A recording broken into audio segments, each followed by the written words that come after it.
All right, let's get to a Fox 5 News alert. Overnight, a deadly shooting in the district marking the end of a streak of no homicides since the federal takeover of the district. Stephanie Ramirez following the development. She's outside the White House this morning where the president continues to sign executive orders aimed on cracking down on crime. Steph, what happened?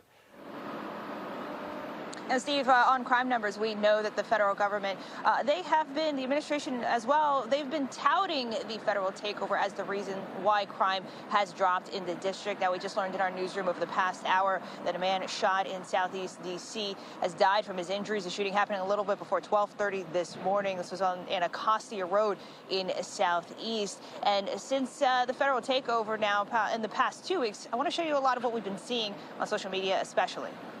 You're not making anything safe. We don't want you here. And those in D.C. continuing to protest federal task force arrests and be there to record as witnesses, making sure no civil rights are being violated. Now, we are waiting for the latest figures to be released, but as of Monday, the DOJ was making sure to share that so far they've had a total of 1,007 arrests and 111 illegal guns taken off the streets before this morning's fatal shooting. The U.S. Attorney for D.C., Judge Jeanine Pirro, was also celebrating those in nearly 2 weeks of no murders in the district.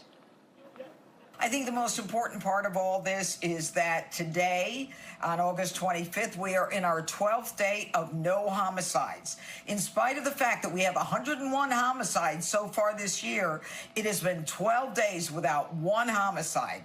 And I got to tell you, folks, that's big. That's really big. The deterrent effect of all that's going on as a result of the president's move to make D.C. safe and beautiful is literally changing the safety landscape of Washington. This president is making a difference. Now, Monday, President Donald Trump, leading into D.C. crime, federal takeover, and the administration's focus on law and order, signed multiple new executive orders that impact the country, but also target D.C. in different ways, like an executive order to get rid of cash bond. The president arguing it allows for criminals to be released and then they don't come back. Critics and D.C. activists argue that it goes against D.C. arrest data and could actually have a negative effect on public safety. The D.C. ACLU arguing it makes community less safe by separating people from their support networks, jobs, and housing. Now, we should note the D.C. Council did change the law to hold more people pre-trial in recent years, and it's something that council members say contributed to D.C.'s lowering crime rate before the federal surge began. Last night, though, an Army combat veteran was seen burning an American flag outside of the White House, appearing to do so in response to another action, an executive order the president issued Monday that seeks to have anyone who burns or desecrates an American flag be prosecuted and spend a year in jail. Park police say the man was arrested and taken into custody for the violation of prohibited fire. Not clear if he's going to be held and charged under the executive order.